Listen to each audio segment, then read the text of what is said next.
I hate emails.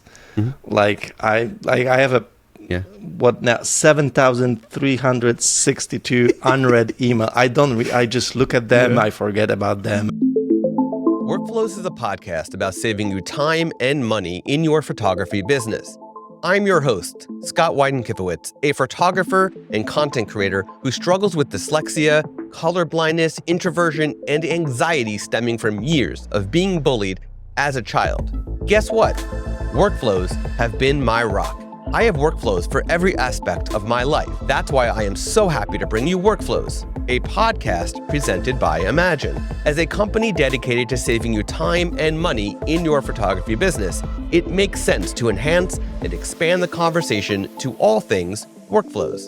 Tune in and subscribe to hear stories, strategies, and tools that can be your rock.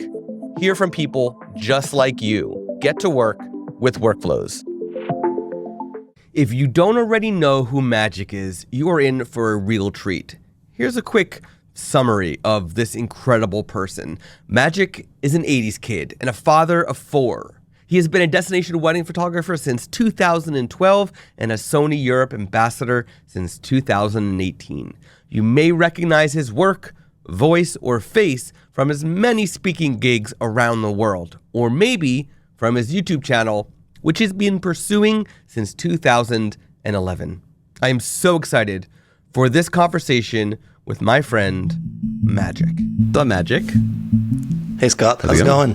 It's going well. It's like we haven't done that already. Yeah.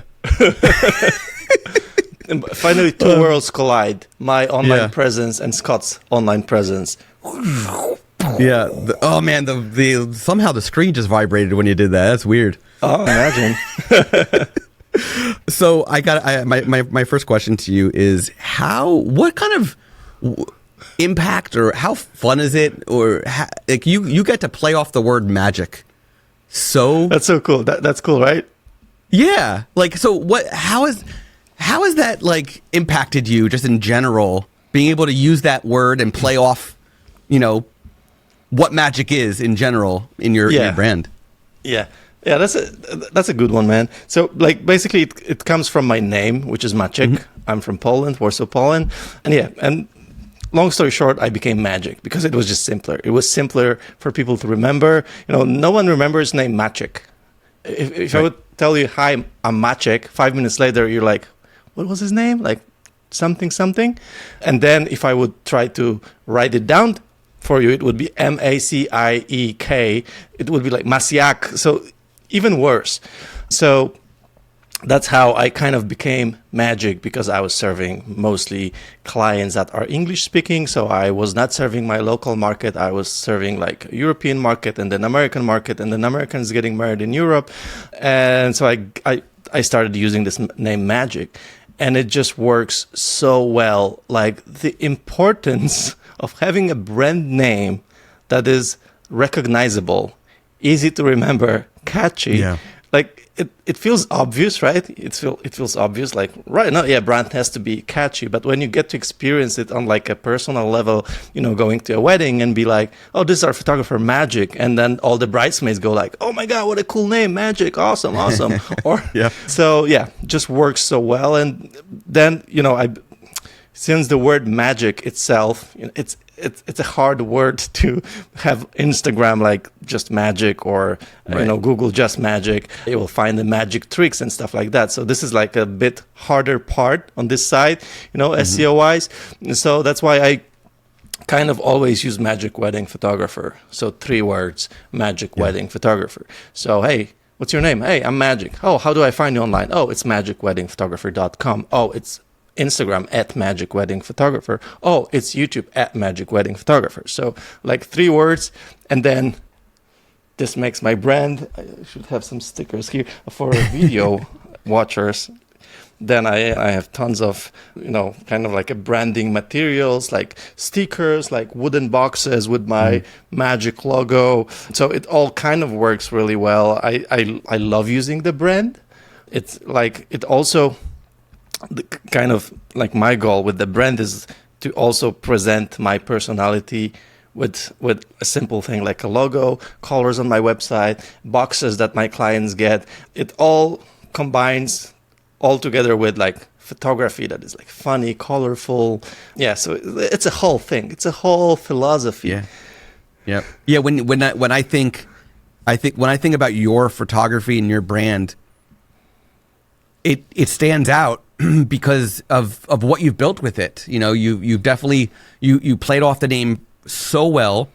Your personality comes through in everything you do, whether it's your YouTube videos or your photos and so on. So like it's to me, from the outsider perspective, it's already come across as something that is recognizable, which I think is so well done. So well done. Yeah. That's like that was the whole goal. But it's also, you know, it's been years building that name. Yeah. I kind of rebranded to Magic Wedding Photographer in 2017. So it's been like years of kind of building up on this and you know, adding things to it, like, you know, the brand materials, the boxes and so on. It all like started coming together. Like each season I was like, let's say, upgrading my personal presence both within the world of my clients. So, you know, so they get a lot of stuff that it's branded, you know, they recognize my name and it just works. But then outside, like with my education to wedding photographers, it just also works. Now I've built like 2 different websites. One is like for photographers, one is for my brides, and they have like different color themes, kind of similar, funky and so on, but also different because I want like, oh, this is for my clients. Like this is the color of like brand color for my clients. This is the brand color for my education stuff. And so in my YouTube videos, you will see the education colors. Then, so it's kind of mixed together. But it's a fun thing to do. I like stuff like this. It's with my brand. My goal was always with my business. The brand was always to be the one who's shooting. I couldn't pull that off if I was building a studio. Like there would be like a different approach, different thinking behind this. You know, maybe similar steps, but you know, I find it that if you are, I don't know, building a wedding photography business or portrait photography business or family photography business, like you start with the idea, okay, what do I want to do? What is down the road for me in the next couple of years? Because then you start building steps based on your kind of roadmap, right? Like I feel like many wedding photographers, I know I'm jumping through the subjects. It's okay. Sorry, dude. It's okay. I want to just finish one. This is how my brain works, by the way. When what I want to say, when we're photographers, right? So when we're starting business, usually it starts from a passion to wedding photography or to photography in general. Like you start with like a passion to camera, lenses, taking photos, and then you try to monetize this. So you start taking someone's photos, someone asks you to shoot something, and then you end up being a wedding photographer. I feel like this is a path to be a wedding photographer for like 90% of wedding photographers out there. So you don't think about business map. What is my business plan for the next 5 years? You don't build this as a business. So that's why I think a lot of people like lost in translation the bits about the branding, the strategy, the website, and so on. So I just want to throw this out there. Yeah, I mean, I've had this conversation so many times about photography education versus business education. Like I had a formal training in photography for college, and I apprenticed for photographers through that process and even after. And I've been in the industry on the business side of things for basically since I left college. But like, to me, it's like if I could go back, I wouldn't do formal training in photography. I would do formal training in business and marketing, and then learn photography by assisting and doing and so on. So it's just very. I mean, everybody's different. Everybody has their desires, and of course, do what's best for you. But like that's what I would do if I could go back again. I kind of agree with you because there's this balance between a service and art that we always struggle with, kind of. When you start with photography, it's more of an art for like you treat it as an art. Yeah. So it's harder to sell it. It's always hard to sell stuff like for people who are not used to marketing strategy and okay, how to be salesy, how to sell this, how to sell albums to my clients, which might mean that you'll end up being a miserable photographer who's not making enough. But yeah, that's I think that's the part of this like business that combines both art and service. Yeah.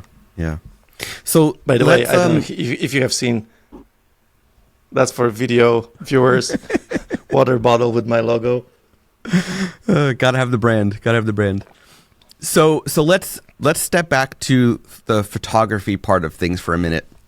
And I want to know if you could share one thing you do for the photographic process behind the camera that saves you time in the long run. Cool. So I shoot mirrorless cameras. I think that's the biggest one, to be honest, like in the shooting process, photography process, to have photo as close to finished as possible when you're shooting it. So I think it became easier when we all switched to mirrorless, and who did not, there's a bright future still awaiting for you, because it's such a huge difference. When we were shooting like 10, 12 years ago using DSLRs, and we would just look through the mirror, not seeing the result, and we'd end up taking photo, looking at the screen, correcting, taking another photo, looking at the screen, missing moments at the time when we're looking at the screen, and then, compensating, and then, thinking about the spot metering versus whatever other metering methods there. It was just a mess, I think. Yeah. So I think the technology came with big help for us, letting us see the final results while we're shooting. So for me, setting the settings, and that's including white balance. So exposure, white balance, everything I want to have as close as possible to the final image while shooting, because then the whole process is just going to be way simpler. Yeah. You are the type of photographer who likes to experiment with adapting lenses on your Sony body, correct? Correct. Yes. So are you regularly, when you're shooting a wedding, using adapted lenses, or are you typically using native Sony lenses? So I kind of divide my gear.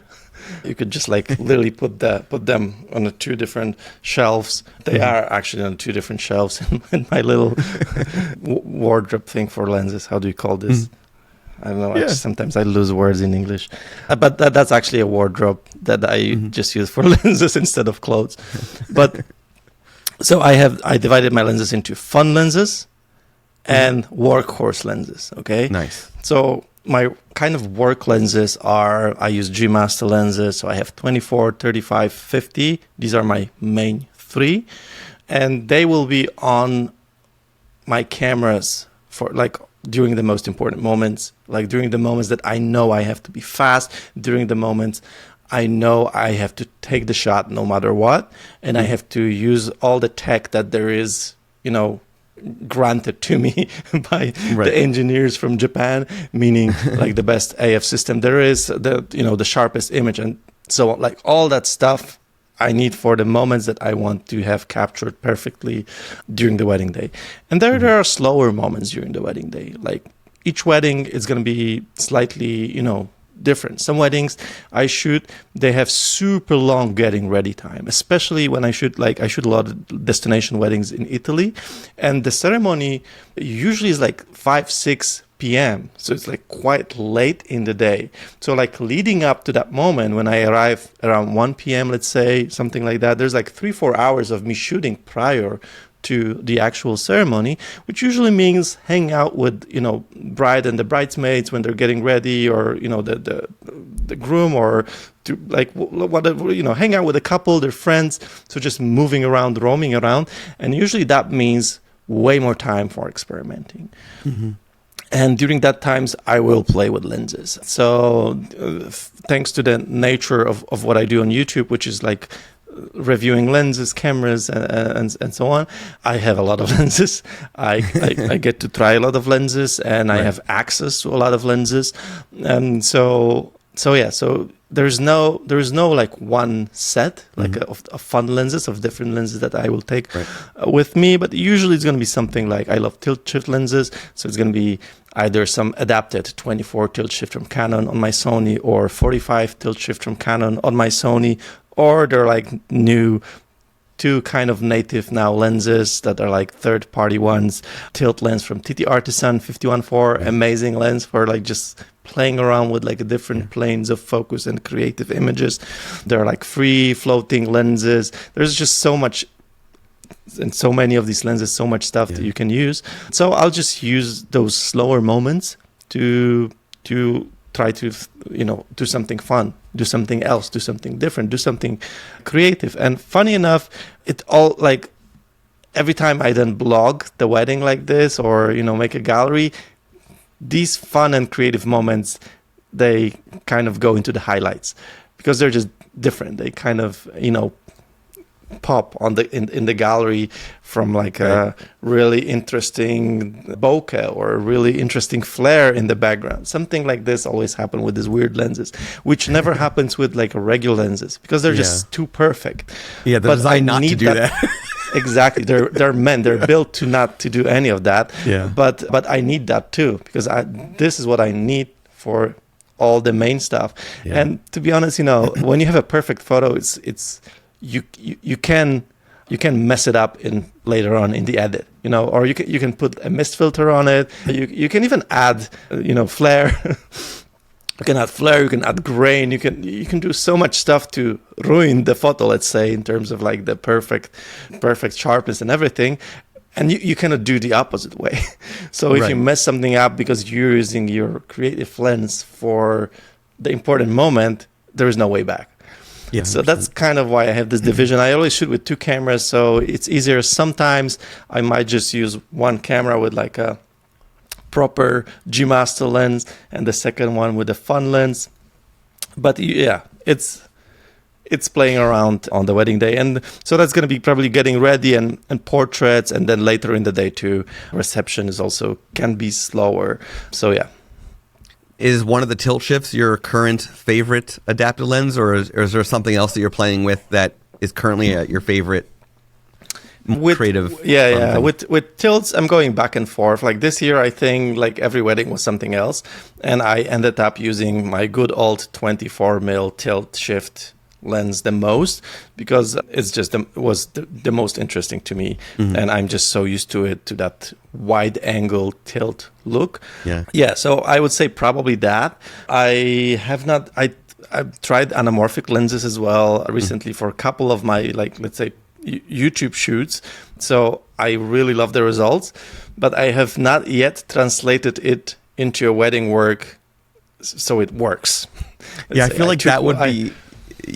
I feel like the mirrorless bodies would need an anamorphic correction in camera to sadly to really be able to visualize it. Yes, so perfectly. You don't see the kind of final image. Yeah. So it's kind of like a guessing work because like when we're talking anamorphic lenses, we're talking lenses that that are squeezing the image.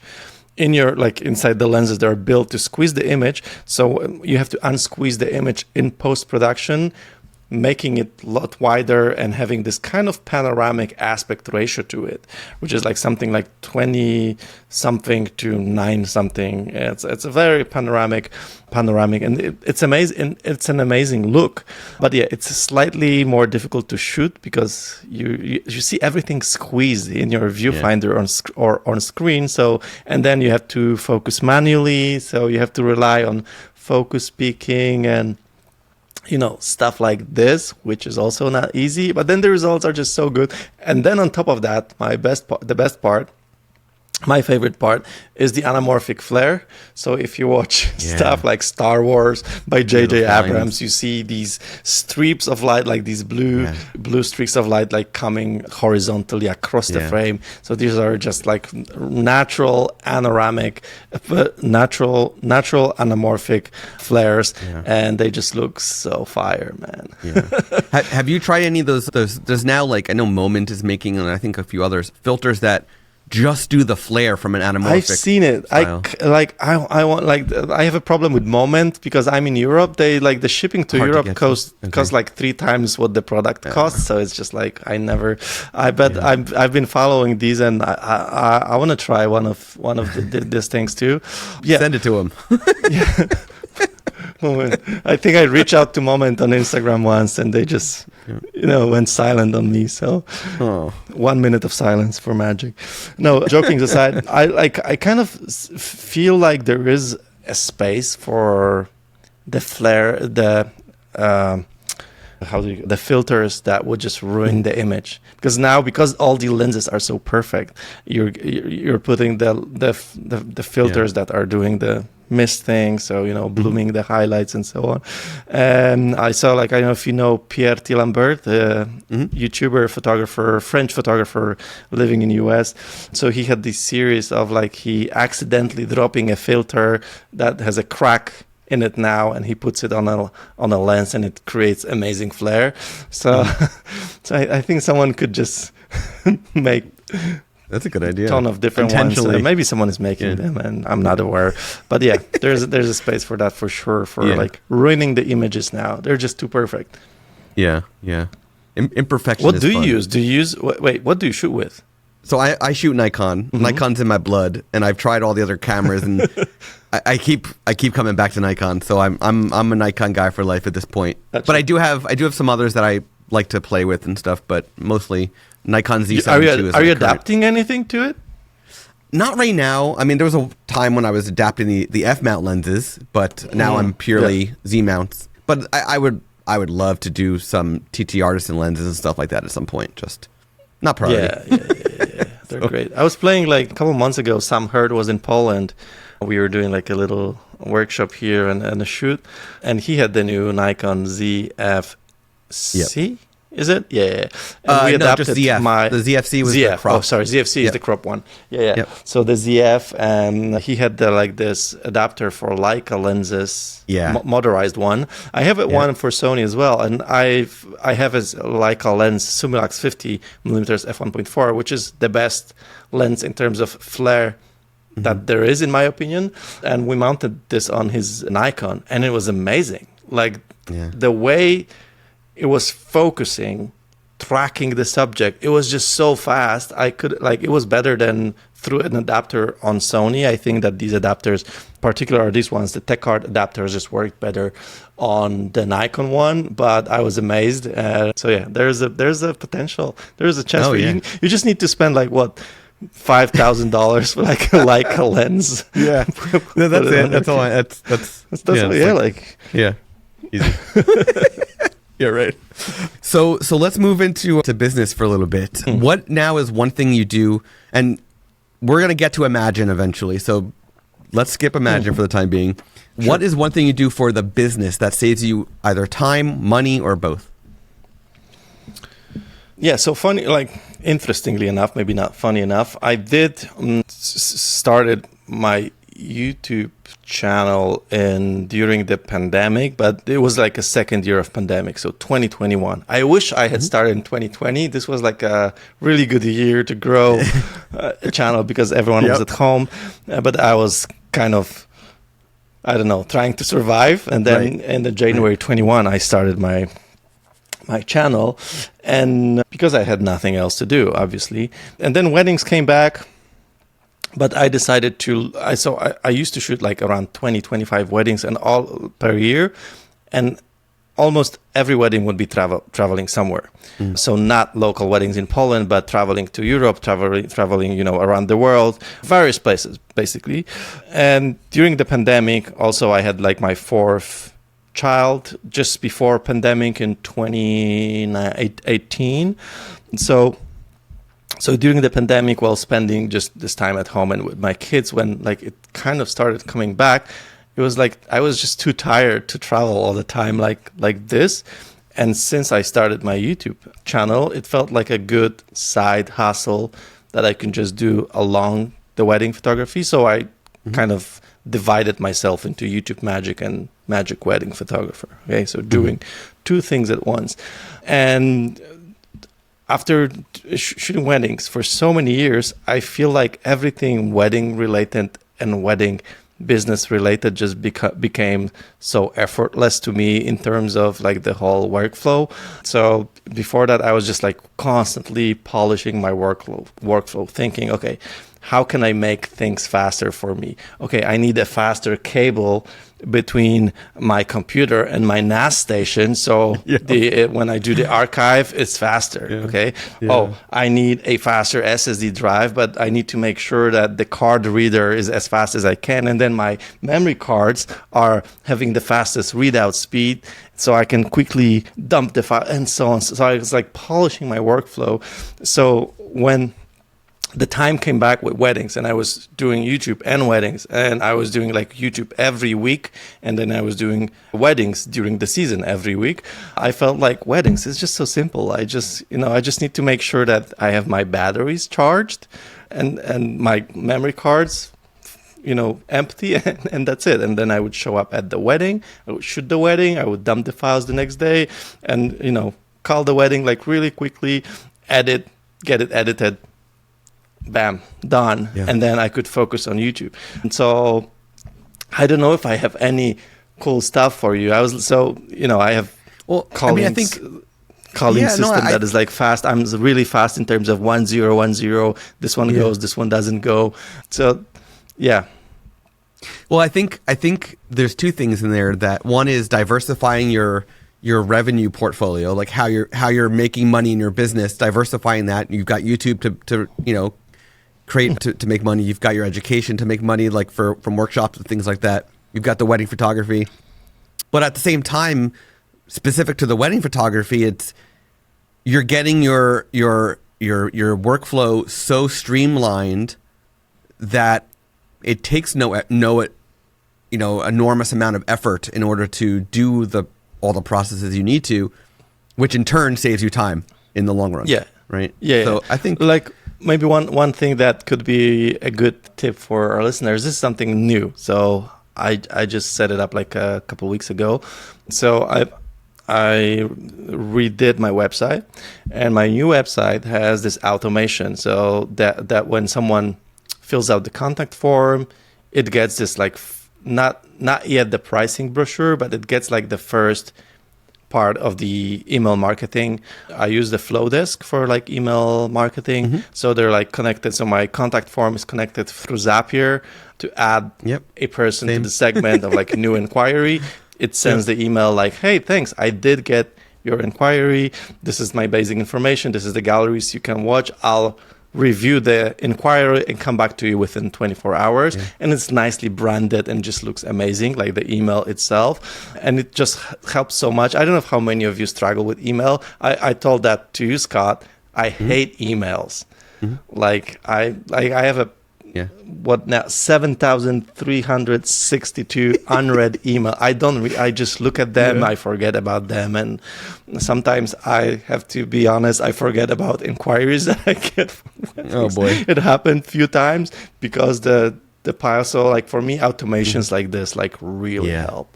Just to plug another episode, you mentioned that you use Flowdesk. 1 or 2 episodes prior to yours, Natalie Frank, the head of community at Flowdesk, was our guest. So anybody listening, if you're interested in hearing from Natalie from Flowdesk, check out that episode.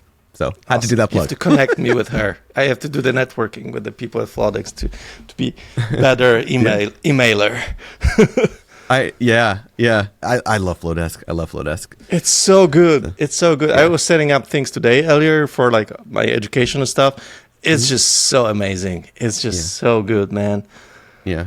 It's come a long way, and there's still so much, potential for them to go. So yeah.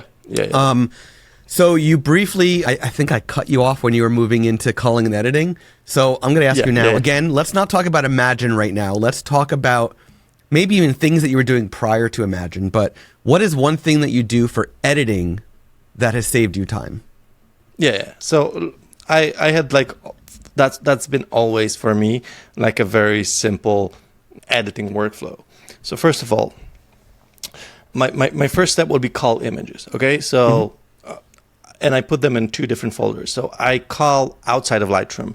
There's like a big debate out there, or like people, should we do Lightroom culling, or should we do like photo mechanic, or like other software, or like Bridge, or like whatever there is out there. And yeah, for me, I prefer to do it outside of Lightroom, because my goal is to import Lightroom things that will be my final images, to be like most of them will be my final images.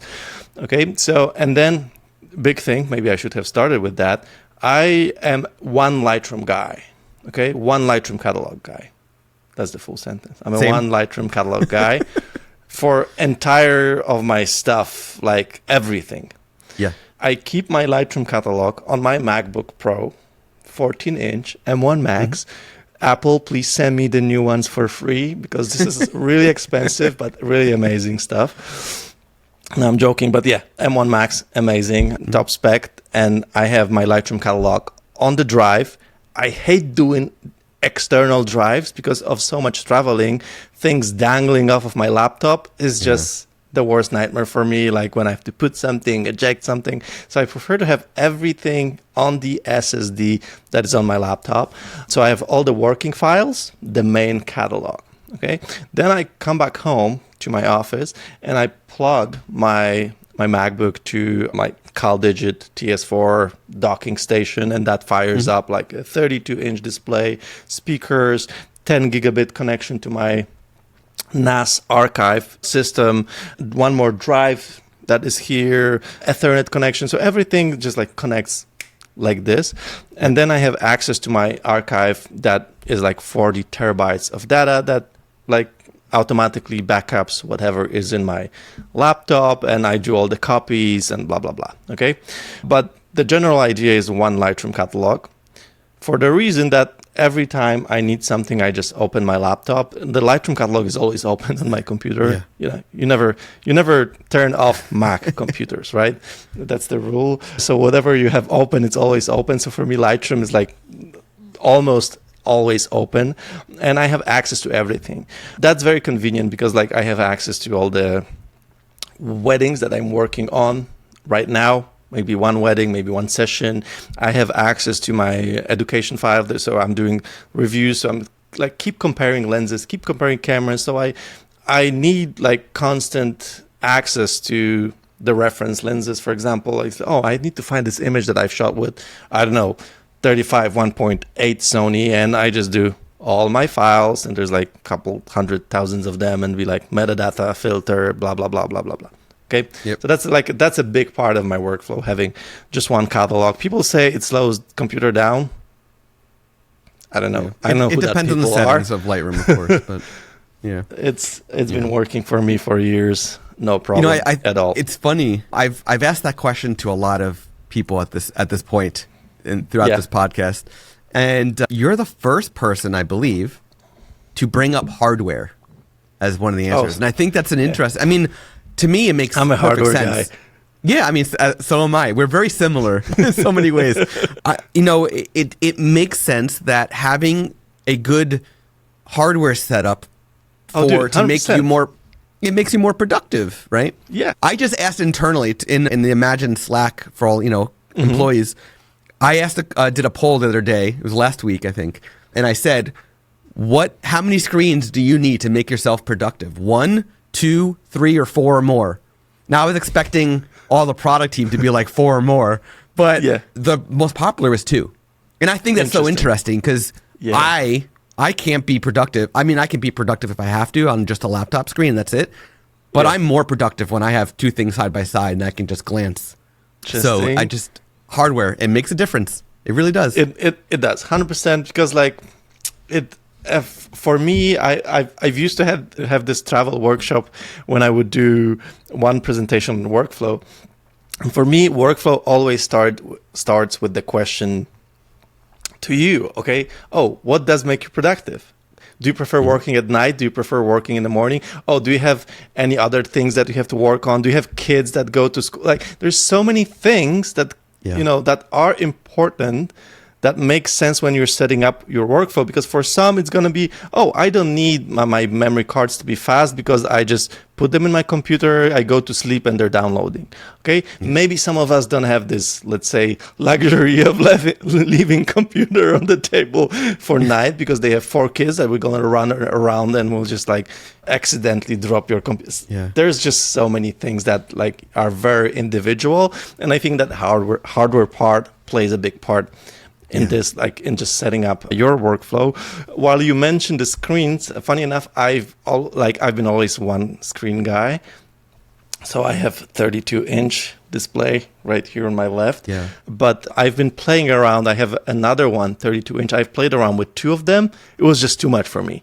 I couldn't handle 2 32-inch screens, even though I'm constantly switching tabs. Yeah. I'm constantly putting 2 things on the screen next to each other. Yeah. When I had 2 of them, it was just like the real estate was just like too much. Yeah. And recently, like literally like week ago, I set up my laptop. So I'm looking at you right now, Scott, like via screen that is on my laptop. And on the left, I have my 32-inch. So I have like now 32-inch and a 14-inch laptop. And that's kind of easier now to me to manage 2 screens like that. So I've been rocking this kind of setup for a week. So that's how I would answer your screen question. But back to the workflow with the files. So that one Lightroom catalog is the reason I prefer to have culled images elsewhere, because I don't want to dump 6, 7, 8,000 files from like entire wedding into my Lightroom catalog, cull them there, and then delete and maybe accidentally delete something. I don't want to, play with that idea. So I have just 2 folders. One is rejected files and one is picked files. And then I just import the one with the files that are picked. I keep both folders for maybe a year or even 2. So until I feel like my NAS archive is running low and I need to invest in a lot of data, I might go through rejects from like the past years and delete the rejects. But I'm keeping most of my rejects. Like from the last season, I have all of my rejects at this point, which is a lot. It's like, sometimes 200 gig, 300 gigs from a wedding. I should A7R5 huge files, and so it's a part of my kind of, I want to keep all my files. I don't delete the files until I really have to, until I'm really sure I delivered everything like years ago. I also had this kind of probably, I don't know, each of us that have been shooting for so many time probably had similar situation, like Bride reaching out a year later and they're being like, oh, someone from my family like passed away. Maybe you have more images from that person. Right.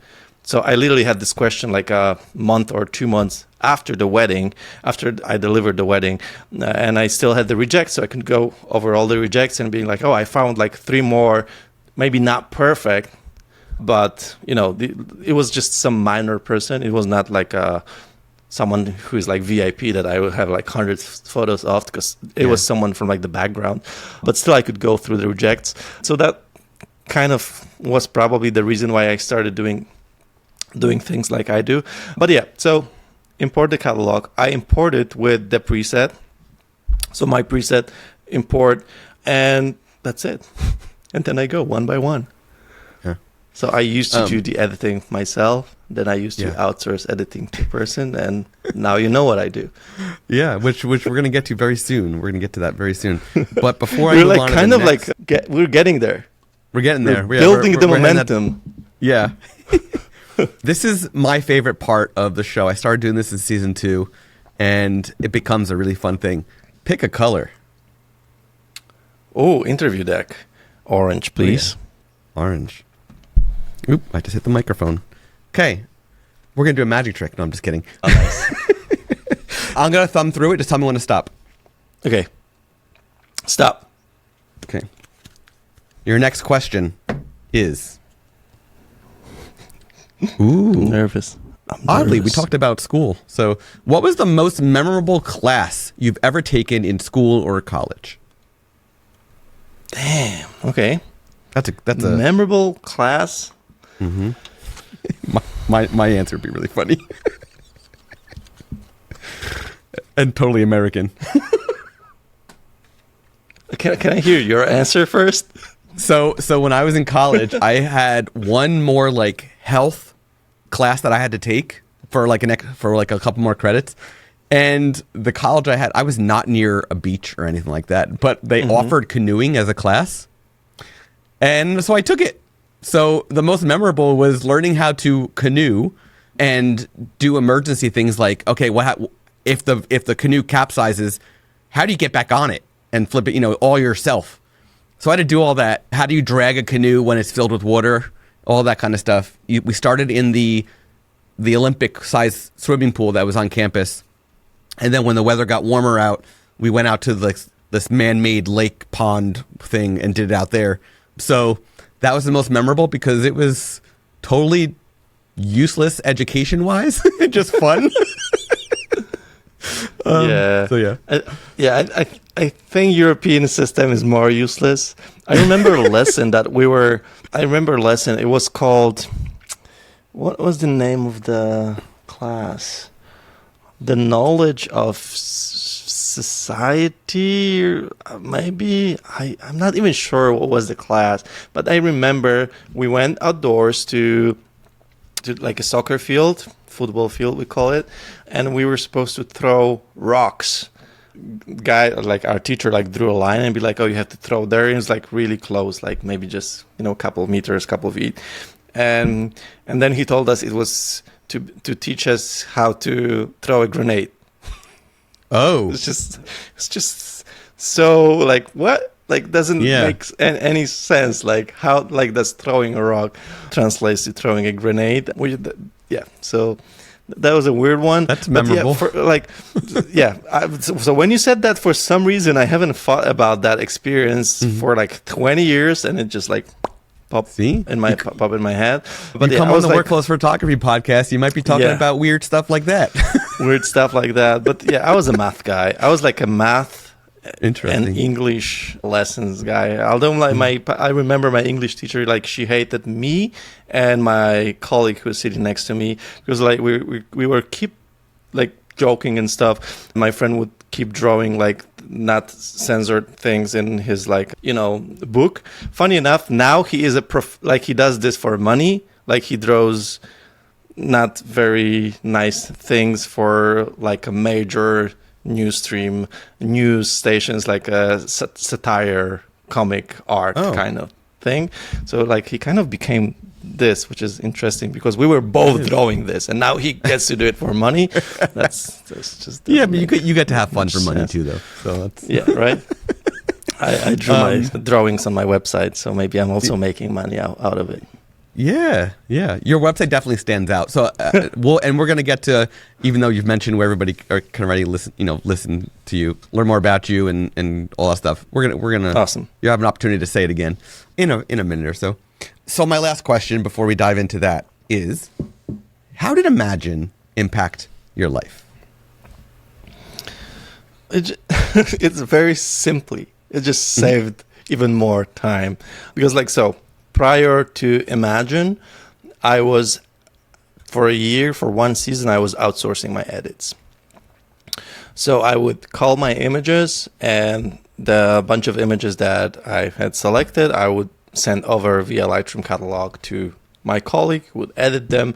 It would take a couple days. It would came back, and I would go one after one image, like slightly correcting and making my finals. So now, like the process, and I would pay, like let's say X amount. I don't want to like throw her under the bus or something with like how much I paid, because I don't know who's listening to this. Maybe I had like a special price or something. So let's say it costed X for 1,000 images. And now the process is exactly the same. But the difference is that when I send the photos to Imagine, 5 minutes later, they're back. And then I go one by one and do exactly the same process and pay one third of X for this. Right. And my images can be delivered the same day that I called them, which is usually the case. So that's that's just like, releasing so much of time, because because nowadays I'm just so much into making other things like scripting, writing a lot of things. So my time is divided into many things.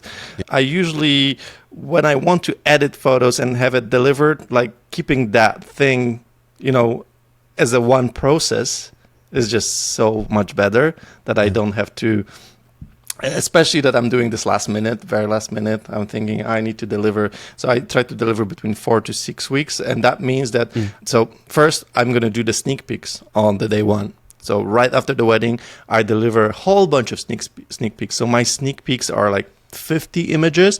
So it kind of fulfills my couple needs until the full gallery is ready. Right. They have things to share with their family. So in my sneak peeks, it's like a storytelling sneak peek. There's a scene setting, there's getting ready, there's a couple group shots, couple portraits. So there's like a couple photos from each section of the wedding day. So this kind of fulfills the purpose of my couple being like super happy right away. And then I deliver the rest within like 4 to 6 weeks. So usually in week 5, I'll be like, okay, that's the day. I'm doing this today. And then having to wait another couple days after that was like always like a little bit struggle for me. So it just zipped that process into one quick process, which is nice. I like this. Yeah. It's nice that to like loop it back around to, when the beginning of the conversation, you during the pandemic diversified your revenue portfolio by starting the YouTube channel. You're doing workshops, you're doing all these things. And now by using Imagine in your life, you in theory have even more time to work on those revenue opportunities by still taking on the same amount of weddings. So whereas some people might be like, I'm going to ramp up how many weddings I can do because now I have more time and it's faster for me to turn around things. For me, you're keeping the same level of weddings, but spending a lot of time on all the other stuff. Yeah. So it's beautiful. So now I have a question. When will Imagine make a tool to edit my YouTube videos? This is it comes up a lot. It comes up this summer. Yeah. It comes up quite often. It came up a lot at Imaging USA as well, which by the time this episode airs, Imaging USA is long past, but it came up a lot in person, comes up a lot in the community, and so on. But okay, now you've already mentioned this earlier. I'm going to ask it again. Where can all listeners learn more about you, connect with you, and of course, see your incredible photography and also your YouTube videos? Yeah, 3 words. This is what you need to remember, Magic Wedding Photographer.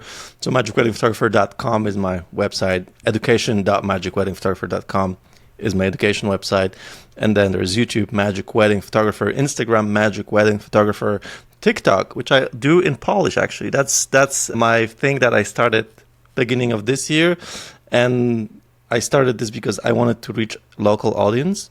And I found, this might be a tip for those of you who have not been using TikTok, that is just so well, connected with the geographic placement where you are. So when I was trying to do like whatever I'm doing on Instagram, which I do for like kind of worldwide audience. So I have people from all over places watching my Instagram stories, my Instagram reels. When I would try to repost this stuff on like the TikTok, which had like 0 followers yet, because I just started this, it would just not fly at all. Because like TikTok would try to show it to local people because they would see, oh, you're in Poland, we're going to show it to your local people. 0 engagement. And then what I started doing was I started watching local TikToks. So I started seeing like what people around me are doing, and would just do kind of similar but with my spin on it, but in Polish. And it started picking up. So simple. So yeah. What a that's great actually takeaway. Interesting question. So if there are like people maybe struggle to do something on TikTok, maybe try changing your audience, like idea for your audience. Because also, I don't know, like many wedding photographers have followers of wedding photographers on Instagram. Oh yeah. Instagram became this platform for wedding photographers, basically.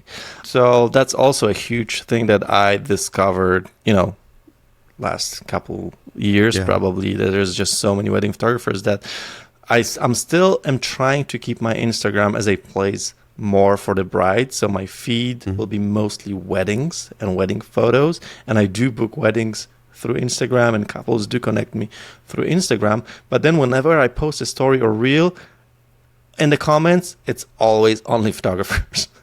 So with Reels and Stories, I started more targeting my education side. It's always a problem with like in our kind of business when you're like both you service your clients are couples and your clients are wedding photographers, like how to divide it. So my YouTube is 100% photographers. My Instagram would be 50-50.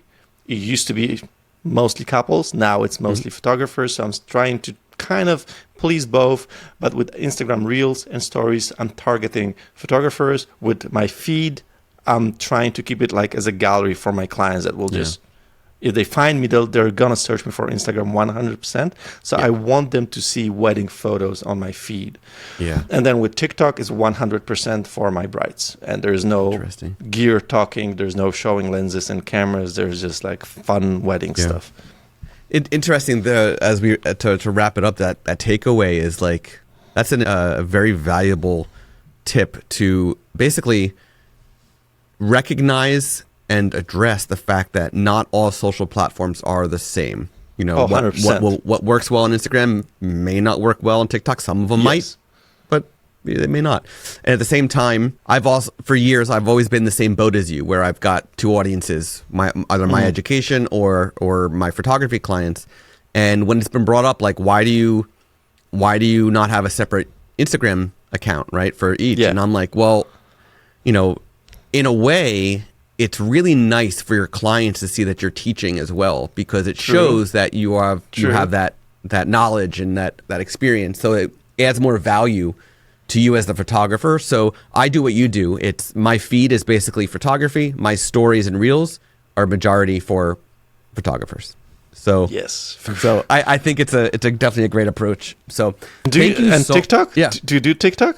Before you thank me? I do. I'm not taking advantage of it like you do. I mean, I basically, whatever I put on Instagram is going on TikTok. I don't put much effort into it, but Try doing something else. I wonder how it would serve you. I'm not big on TikTok by any means. I maybe gather over like 2 weeks of posting like a couple hundred followers, couple thousand likes, so that's nice. And I had a couple inquiries like for my local weddings, which I think might have come through TikTok.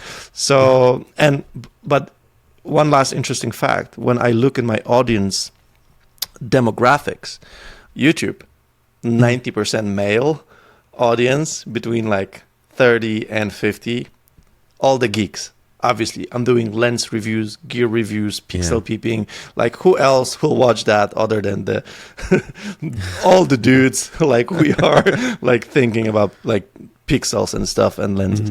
Then my Instagram is like 50-50 male and female between 25 and 40. So it's kind of both. And my TikTok is 100% females between 19 and 35, which is the audience for ideal. That's the ideal audience you want. 100% Polish local. That is so interesting. Is like just mixed everything. So I want to leave with that. Look up your audience and think about creating for that specific audience and demographics. 100%. Nice. Fantastic way to wrap this up. Well, thank you so much for chatting with me and sharing all of your insights and all that fun stuff. I'm so glad we were able to do this. The pleasure is mine. Thank you so much for inviting me. You have been listening to Workflows, presented by Imagen. To hear more from Workflows, to find links to our guests, and for an exclusive offer for Workflows listeners, please go to imagenai.com/podcast and be sure to subscribe to the podcast on Apple Podcasts, Spotify, or wherever you listen to podcasts. Thank you for tuning in. Until next time.